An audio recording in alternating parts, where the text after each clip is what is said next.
imagination simply contained in the mind? Or does it tap into an unseen world with messages waiting to be told? There is a place where legends cross over into our world, where strange visions and whispers beckon, and superstition takes hold. Step into the Black Cat's shadow.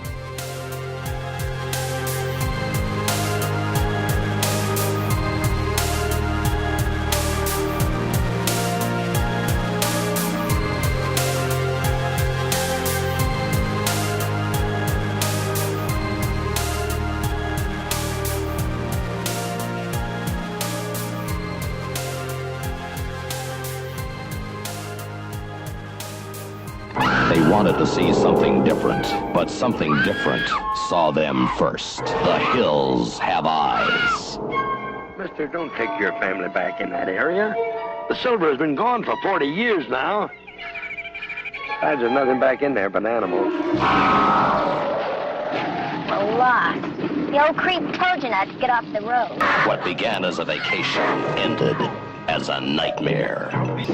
She thought she knew what the world was all about, but nothing prepared her for this. By Wes Craven, writer and director of The Last House on the Left. The hills have eyes. The lucky ones died first. Why? 9532 calling Mayday. Mayday.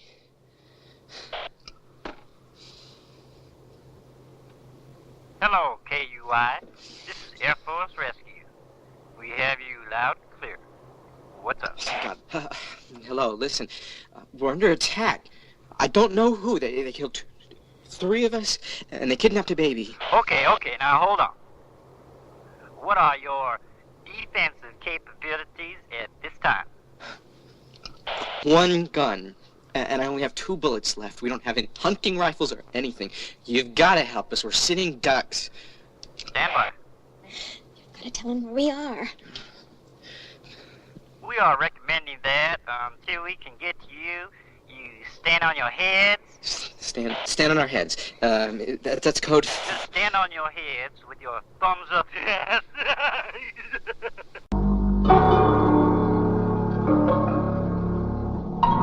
Welcome back to the Black Cat's Shadow. I'm your host Andy, podcasting from Kansas City, Missouri. And I'm Phantom Dark Dave, coming at you from the heart of Texas. With us today, a man who got his debut in the 1975 film One Flew Over the Cuckoo's Nest. Years later, he ran around the desert and taunted an innocent family in the Wes Craven films The Hills Have Eyes, Part 1 and 2. He made appearances in Star Trek The Next Generation, Tales from the Crypt, and The X-Files. And if that wasn't enough, he was in the 2005 Rob Zombie film The Devil's Rejects. This guy has over 100 credits to his name. He is a man who's not only become an icon, but a legend. Please welcome to the show the guy who deserves the Lifetime Achievement Award and is one of the nicest guys you'll ever meet, unless you have a German Shepherd named Beast, the one and only Mr. Michael Berryman. Michael, welcome to the show. Hi, guys. Good to be on board. We got KC in Texas. That's a great spread. I love both those places. Yeah, we are in the dark heartland there. Yeah, so Michael, we always like to find out from the different actors and filmmakers we talk to, where did you get your start in acting? How did you get your foot in the door? I've actually started after I left college in 1972. I wanted to homestead in Alaska. I had studied, veterinary science and business management, and had a minor in art history. Didn't really have a full bachelor's, so I didn't quite know what I was going to do. Anyway, I went to my hometown of Santa Monica and opened up a little gift shop. And there was a gentleman that walked in my door, my store, and he looked at me kind of funny, and he said, "Are you an actor?" And I said, No, that's a funny thing to ask me. And he goes, call my office. I'd like you to be in my movie. And he handed me a business card, and it was George Powell. And so I was like, okay, why would I want to do this? And he just said, just be in my movie. And I said, okay. So I worked 2 days on Doc Savage with Ron Ely, and the next thing I know is I was at home with a SAG card and $400 and didn't know what was going to happen next. So what happened was I got a phone call a few months later from his casting director, which happened to be Mike Fenton and Gene Feinberg, and they were filming One Flew Over the Cuckoo's Nest. So I went down and met at Culver Studios with Michael Douglas, Joel Douglas, Saul Zaentz, and Milo Schwarman. And they said, we'd like you to play the role of Alice. And I was familiar with the novel, and I'd seen the play a few times. And I said, wow, that'd be a great story. And I said, sure, I'd be delighted. My father had been a neurologist and brain surgeon, so I was kind of familiar with, lobotomies. I'd spent time at mental hospitals just because my father, back then they called them sanitariums. My father, being a neurologist, actually did house calls and went to certain places to visit them. So I was really well aware of how people in institutions are treated, what kind of care they get. Is it the best we can do, or is it not? And all those issues came up during the filming. I was in Salem, Oregon, at Oregon State Hospital with the real doctor. Dr. Spivey was also the doctor acting as head of the hospital, and that was a real hospital. We took a whole wing over ourselves, and I was there 127 days, and during the time we were there, they had performed a lobotomy. We spent 2 weeks of rehearsals, spending time with real patients, even those that were criminally incarcerated for arson, things of that nature. And we got a lot of inside information, probably more information than they wish we had, but it made for a very real rendition of what it would really be like. And I thought it did a good job, with Ken's vision, even though it wasn't through the eyes of the chief. Right. Yeah. I mean, that sounds like a very intense experience. And speaking of, intense experiences, you're most well known for The Hills Have Eyes. I just wanted to touch on that. One of the things that I found interesting, was, when you're working with animals, I'm sure there's like certain challenges that come with that. And you had that scene where, the dog is attacking you. Like, how did they film that? I mean, was the dog actually like he wasn't actually attacking you, I'm sure, but it seemed like there would be some challenges with that. There was. I had spent time. I've had dogs my whole life, German Shepherds, and I had spent a couple of years living at Wolf Mountain Sanctuary, which is the north end of the San Bernardino Mountains, a place called Big Bear, and I lived there with the lady that started it, Tanya Carloni. They have a website called Wolf Mountain Sanctuary, and so it's a rescue operation where they find animals that people have had illegally, the wolves, and then we could get them a place to spend their days. So I'd learned a lot about canine behavior, and when we were being introduced to the German Shepherd, there was a male and female.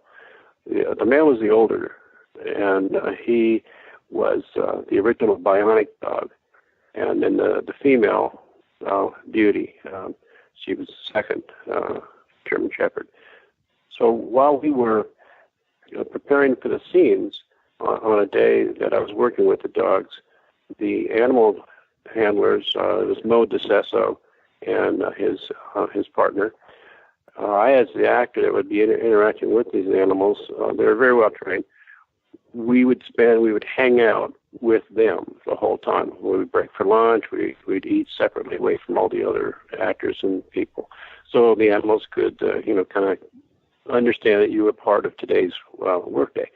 Well, there were two specific scenes where the dog was actually, in contact with my body.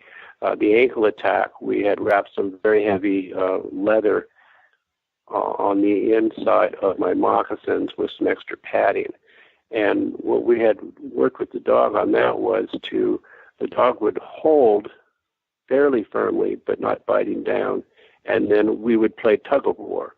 And we practiced that for about an hour until the dog understood, this is how we're going to play this scene out. So my instructions were to gently pull and gently release as the dog pulls back, and then when I pulled forward, the dog would hold on too. So when I pulled my foot back toward me, Brackett actually had a pretty firm grip, but it was controlled. So we kind of played back and forth tug of war on that. And then we did, Wes Craven, we did the quick close-up of the prosthetic on my Achilles tendon, which was actually a really neat prosthetic. I think the tendon piece was actually part of a turkey leg tendon, and it looked really real. So in that close-up, my fingers are shaking, and so you just sort of play it for like, ow, this really hurts. The other attack was when the dog kills me and has me by the neck. I'm wearing a dog collar, which was Beauty's collar, and there was about the size of a tennis ball wad of leather, wrapped in heavy leather, attached to the collar, and that was behind where the camera could not see it. So the dog was, when we started the scene, he was given the command to grab onto that and not let go until he gets the command to release. So while he's attacking me, I'm grabbing the dog by the scruff of the neck with both my hands, trying to push it away. So it looked like the dog was just going for my neck. And again, that was kind of a tug of war back and forth, and you hide the piece that the dog has its mouth attached to, and you play it out. So that's how that went. Very cool. And let me ask you, I'm sure nobody could predict the success that first film was going to have, but what was it like getting a call to say, hey, Michael, 7 years later, would you like to do a sequel? Oh, I never thought. Well, I'll preface it with this. When we did the original, we didn't know. I mean, he had just done Last House on the Left, which was very controversial. Wes is a very calm and intelligent gentleman, and he had a keen eye for the sharp edge of a story to make you question, to allow you to be scared, and also step up to the plate as to how would you perform in this situation. Now in Hills, and we all thought the original name of the company was it Blood Relations Company. That was the name of the production company.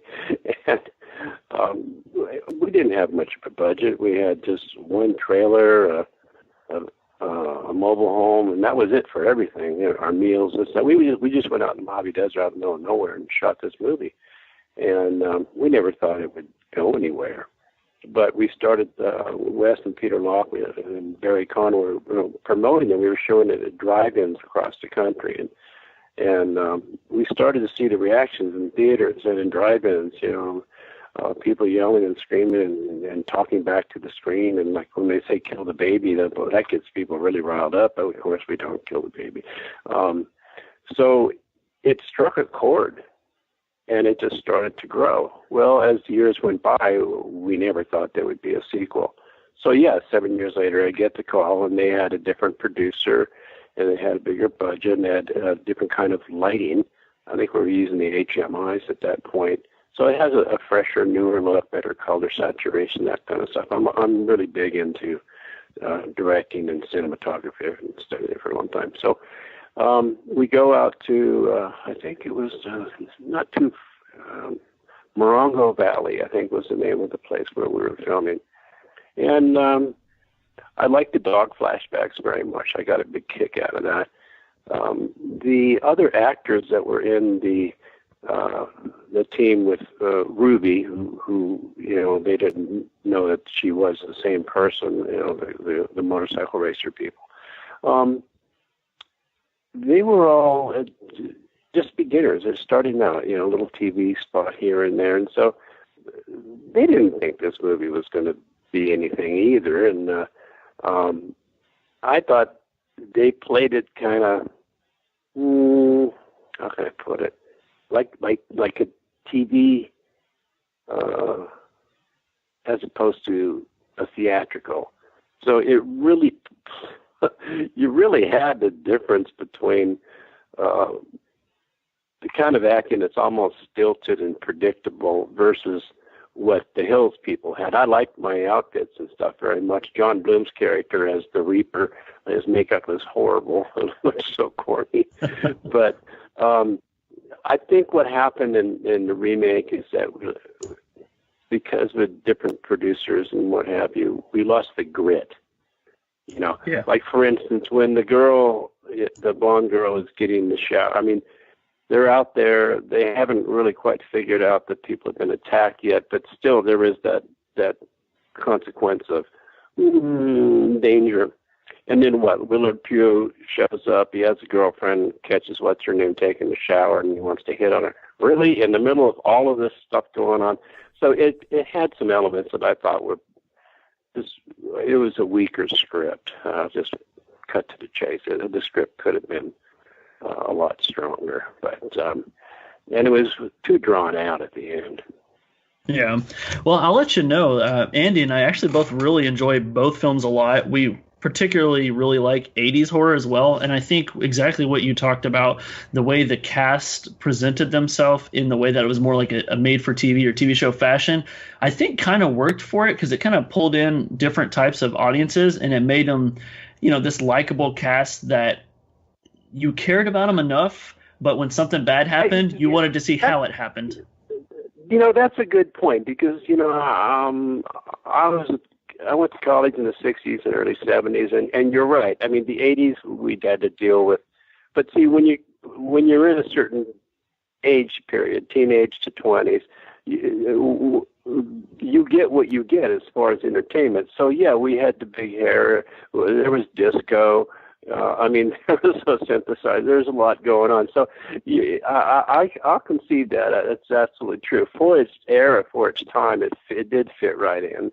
And I think it was popcorn enough for the culture to be comfortable for the viewing audience in that age bracket. I like I said, the two dog flashbacks, I thought I got a big kick out of that. And then there's a scene where I kicked the one guy in the head, and I kick him in? I can't remember. It might have been another movie. There was a movie where I had to kick a guy in the head, and the guy says, "I have a thick skull. Just go ahead and kick me really hard." And I go, "No. There's ways to do this." Learning the school of hard knocks is one thing, but harming yourself for the art is ridiculous. So there's ways to do that. It was campy. I'll give it that. It was campy. It is fun, and I think to watch the first one and then the second one back to back is kind of fun.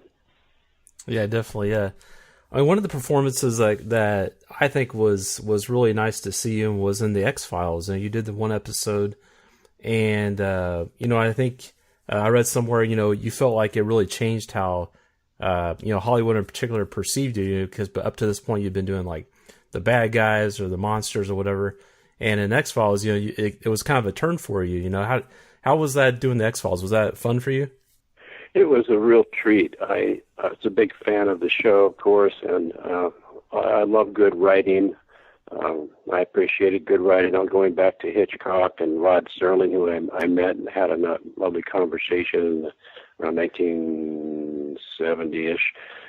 Anyway, when I got the call, it was one of the last times I ever had to audition. But anyway, my agent called me and said, "Go down to Culver Studios." Again, it was at Culver, and meet with Chris Calder and meet for the X-Files. And so they sent me the sides, and I go, "Wow, this is great." Because like you said, they at first think I'm the bad guy, but I'm really a guardian angel, and I give my life, to save the kid from the devil.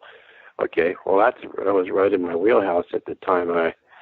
I'd had some personal experiences with families and kids and people that were dangerous. I'll just leave it at that. So it had a little bit of what's the word, cathartic release for me to have a happier ending. But I did know that this is a chance to break the mold, because I'd been interviewed on this, like the L.A. Reader article. There's this, I think a 6-page, The Boy Next Door article, which was really quite lovely, but it was almost too revealing because it brought up aspects. I go, wow, okay, this is probably how the world sees you. And yeah, honestly, yes. So, and I've met a lot of people over the years that are, quote, character actors, but, we're all human beings and we can play many different types of roles. So here's an opportunity to be the good guy. Well, so I walk into the meeting and you're waiting and going over the side. I had it all memorized, and they were talking about 30 other actors because, they see so many people, about 30 people per hour, and they see 100 people for each role. So knowing this, I go into the meeting. There's Chris Carter and David and Jillian were not in the meeting. It was Chris Carter and my director. His name escapes me. It was a D. I can't think of it right now. But anyway, quite lovely. And I walked in and I said, hello, hello, hello. I said, I know you're going to see 100 people for this role. I know about half the people that are in the room waiting. I am a person that can give you the best portrayal of this character. And I'm going to tell you right here, right now, why. I'm going to show you why. And then we had some questions about the character that I had not been privy to because they give you like a couple, 3 pages of dialogue, which is farther in to the story. So I wanted more backstory. And then they filled me in, and they just, David Nutter was my director. And so they leaned back in their chairs and folded their arms and smiled and says, okay, let's read, let's do this. And I did. I read once, and I said, do you want to go over it again? And they just smiled and said, no, we just have one request. And I go, what would that be? And they go, when you leave, don't let anybody know you got the part. Because we want to give everybody a shot at because we might use them for something else, but you have the part. And I go, you got it. And I walked through the office waiting room there and, kind of nodded and said hi to a few people and walked out the door and barely made it out the door without jumping up and down, hooping and hollering.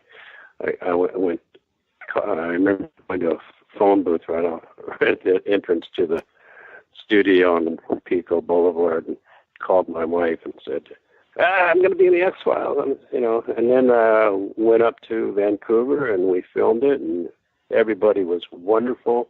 And I bumped into Jillian a few times at various conventions, and it's such a treat to work on a well-written series or project.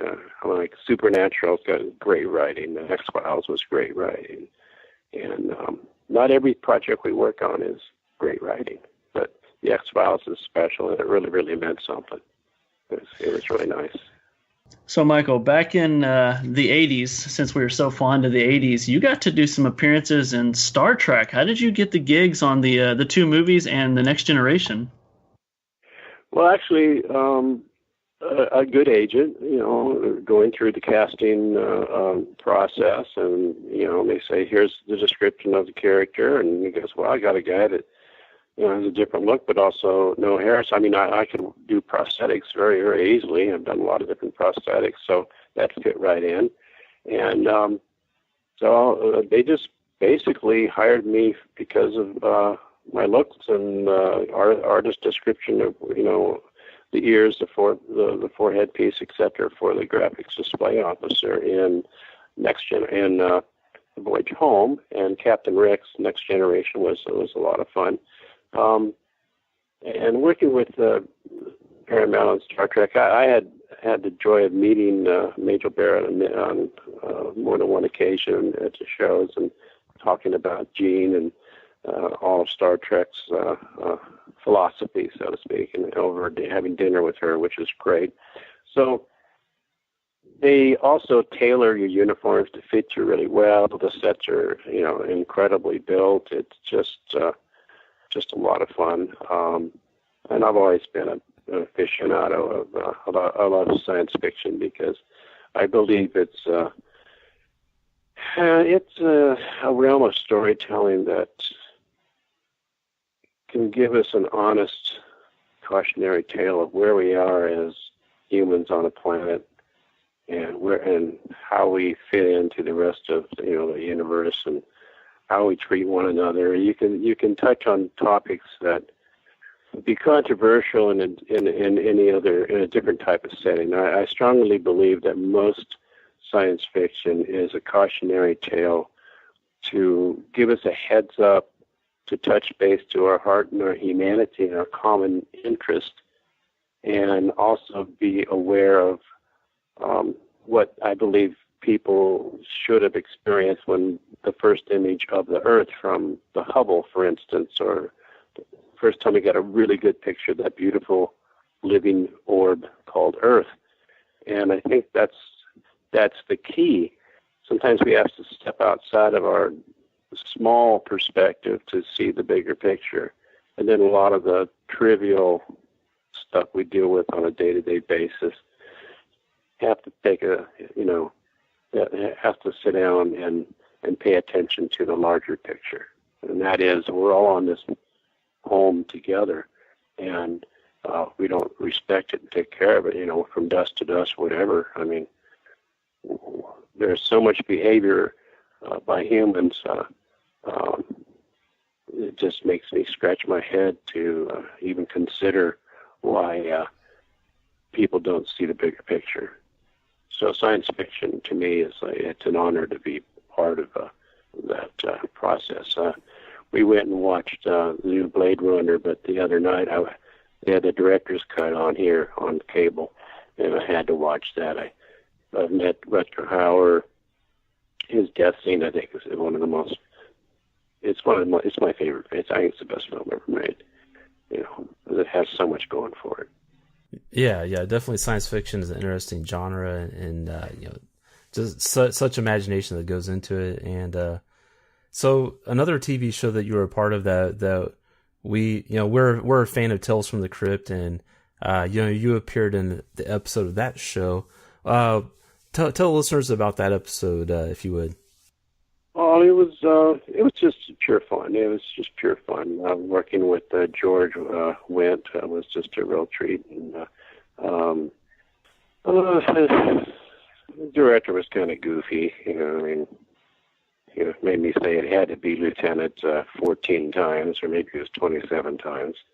I'm like, what's your problem, dude? I mean, but working with McDowell and the rest of it was a lot of fun. And John, I've met John many times since I've joined Kassir. It's just a real fun show. In 2005, you got to star in Rob Zombie's Devil's Rejects. So how did the role of Cleavon come your way? I had the same manager as Bill Moseley, and Bill was on board for that, plus, Ken Forey and a lot of other horror icons. Long story is a short one, actually. I just got a phone call, and they were in negotiations, and Rob wanted as many horror stars as possible in the film. So, he had the role of Cleavon in mind for me. So I said, sure. So we just headed on out to set and started filming. Yeah, I really enjoy it. It seemed like you and Ken played off each other perfectly, and I think a lot of people enjoy the way that you're a Star Wars nerd in the movie.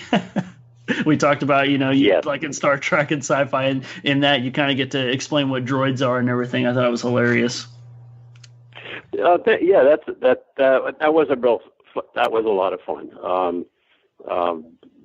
It just added a couple layers to Cleavon, and he had a fiery temper, kind of like I just kind of channeled Pluto a little bit. Pluto had a fiery temper, and of course, I guess it's part of my human nature. When if I'm being disrespected, I'm going to be pretty pissed off. As a kid, I'm writing my autobiography, and some of the subject matter deals with bullying. I've worked a lot with kids and families and schools and stuff in that realm and other areas. But bottom line is, you don't want to piss off Pluto. You don't want to piss off Cleavon. And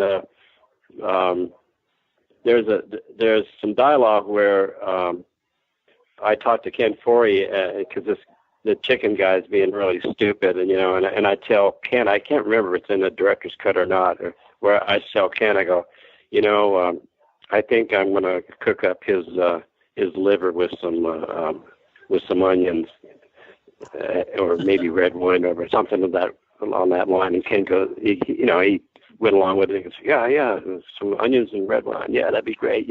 So I've known Ken forever, and he's a lot of fun.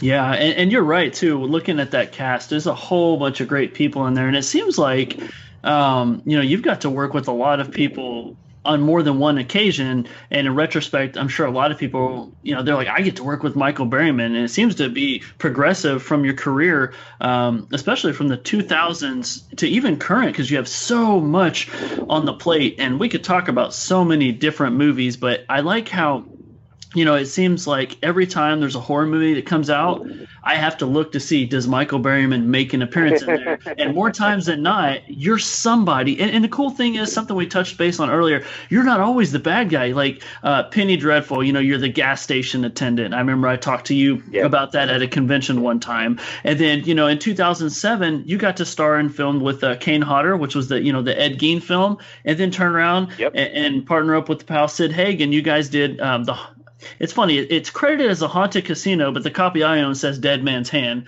But what was it like shooting films like that? Well, they're different. They're a little more tongue in cheek. Dead Man's Hand, it's Charlie Band, so you know what you're gonna get. It's a little more along the lines of Tales from the Crypt, Charlie Band, kind of experience.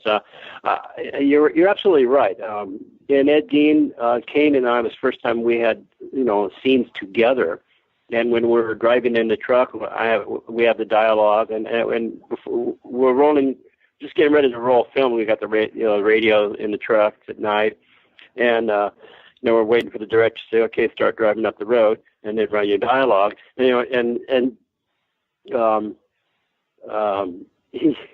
Kane just starts giggling. His hands are on the steering wheel. He's kind of just shaking his head like, "Man, this is so bitchin'. We get to be in a scene together." And I go, "Yeah, this is so cool."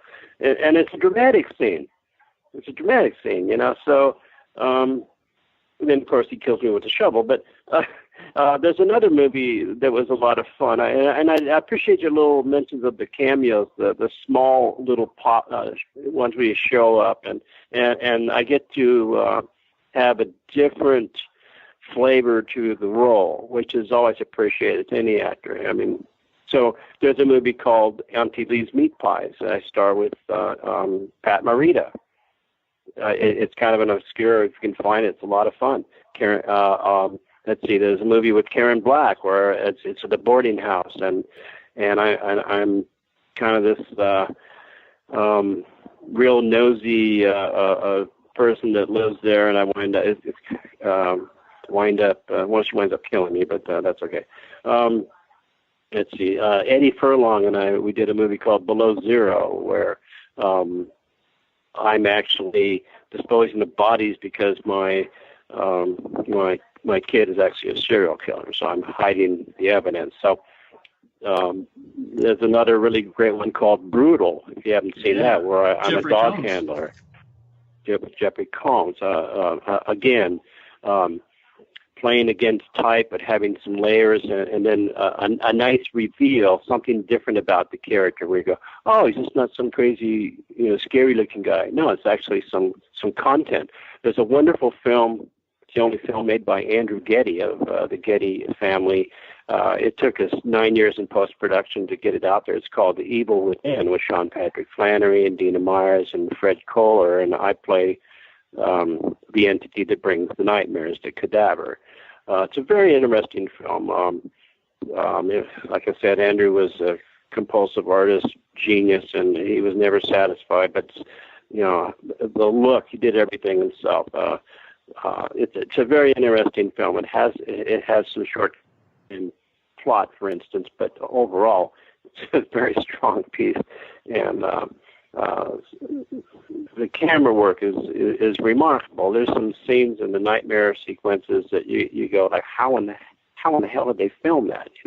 We didn't use a lot of CGI. Our effects were practical. There's a scene where Dennis is having his first nightmare, and I bring the nightmare through a portal from a mirror, an antique mirror. And he's doing a voiceover where he goes, "Oh no, he's here. It's going to be a bad dream. It's bad."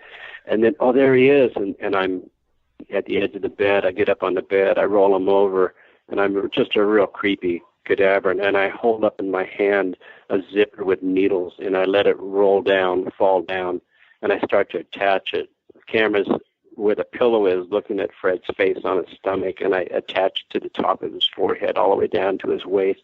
I unzip his body and climb inside of it, and it's not CGI. Oh, that's amazing. That's cool to find out. I mean, because I recently just discovered this movie, and you kind of hear about the history of it, and so I sat down and watched it. I was like, wow, this is a work. It's definitely a work of art. And I have to commend. Oh, yeah, it is. Commend him on making a film from the perspective, of a developmentally challenged person. It was really something out of the ordinary, and I really enjoyed it. I mean, it's definitely creepy, has its creepy moments, and he is, you really don't know where it's going, but I loved it. One of my favorite scenes in that is because there's another gentleman that was in The Devil's Reject, Tiny, Matthew McCory. Now, see, he had gigantism, and he passed away before he got to see the finished film. He was in the Andrew Getty film. And I remember when I lived at Andrew's estate with him, just him and his cat. And he had some cool pinball games and his nice race car against Driver Kaysen. But the point being, he was constantly writing scripts and working. He wanted the Evil Within to make enough money to where he could do a James Bond movie. He loved James Bond. So one day he says, what do you think? We're doing casting. And I go, well, what do you think of this person, that person? And he goes, Matthew McCoy. I got a part for him. So we brought Matthew, and there's a wonderful scene in The Evil Within where Sean Patrick Flannery believes he sees from the back, the same colored jacket, his therapist, and he bumps into him.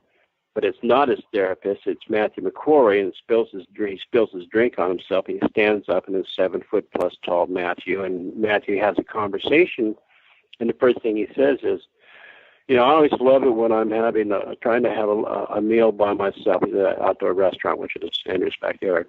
And then some asshole like you comes along and ruins my day.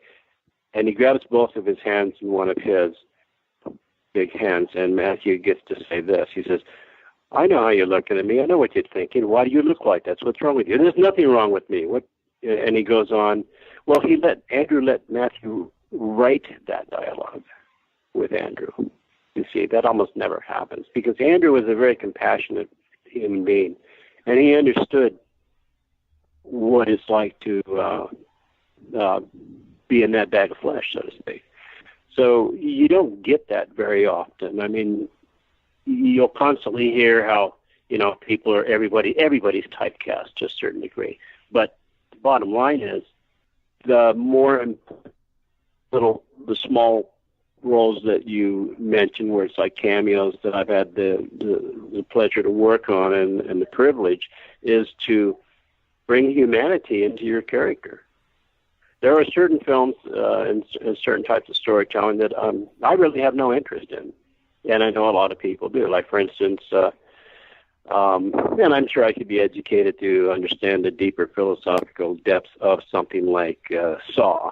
They've made 7. I'm so glad my friends are working and whatnot. But I just don't do gratuitous violence very well. Violent video games, I have a problem with it. I think it's desensitizing.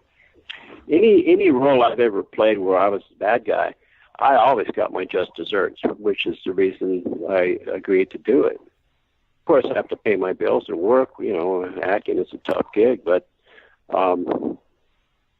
there are moments where you go, wow, I think I'll pass on this particular project.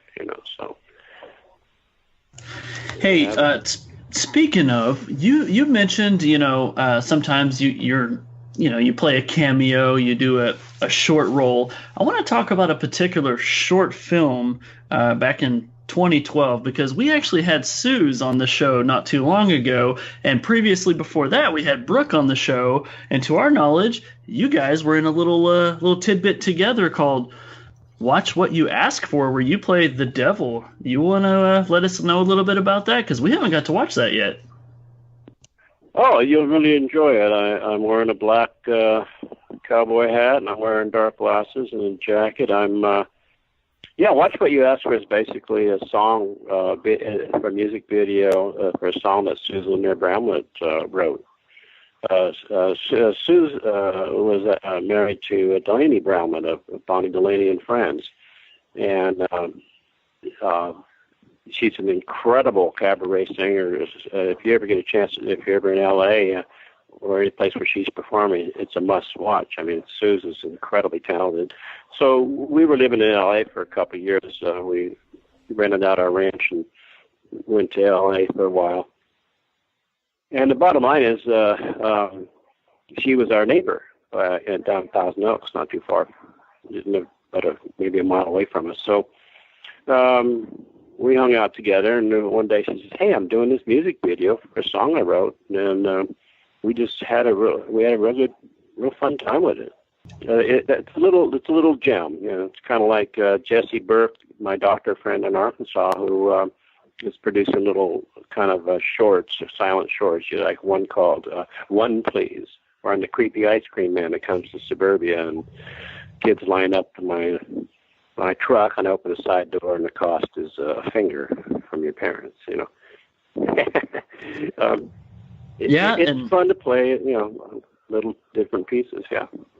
Well, you actually took the words right out of my mouth. I was looking to segue that is I heard on another podcast, one that I'm a friend of, and yeah, you mentioned that you were working with a friend and you were doing some shorts, and did you say there were silent films as well? Yeah, there's silent shorts. There is one called Cured, where there's dialogue. That's another. I've done, I think, 2 or 3 with Jesse Burke.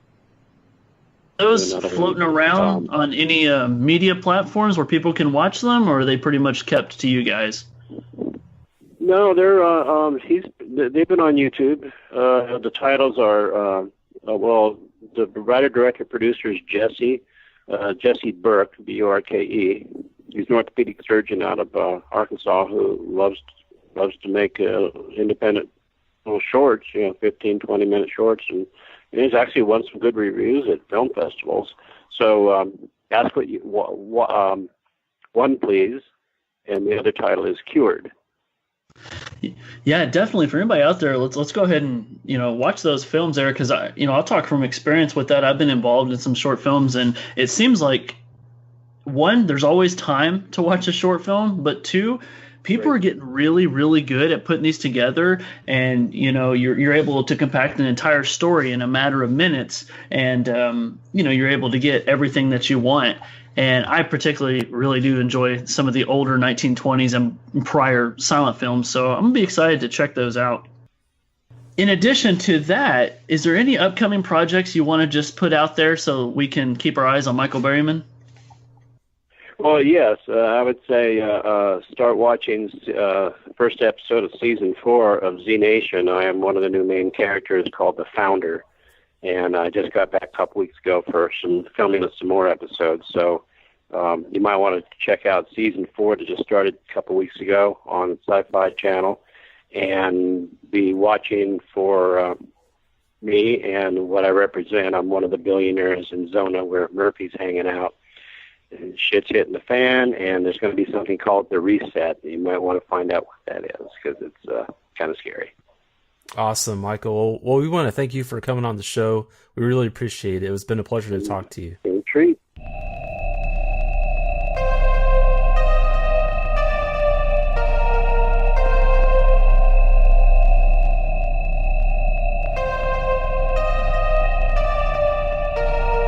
And thank you for tuning in to this episode. We really appreciate all of our listeners out there. And for our next episode for this month, after these two really cool interviews that we did, we're going to continue the Hills Have Eyes theme for this month with a Road Trip of Horror episode. That's right, me and Dakota, we're hitting the road again, and this time we'll be in New Mexico, and that is where the Hills Have Eyes remake takes place. So me and Dakota will do a review of the Hills Have Eyes remake from 2006, but then we're also going to, before that, we're going to talk about a true crime case in New Mexico that may remind you of Desert Cannibals. You guys want to tune into that. We had a lot of fun recording, and it's an interesting case, and also, you know, you'll hear our thoughts on the Hills Have Eyes remake. As always, you can find us out there on social media. We are on Twitter at Black Cat Podcast. You can find Phantom Dark Dave. His Twitter handle is at Phantom Dark Dave.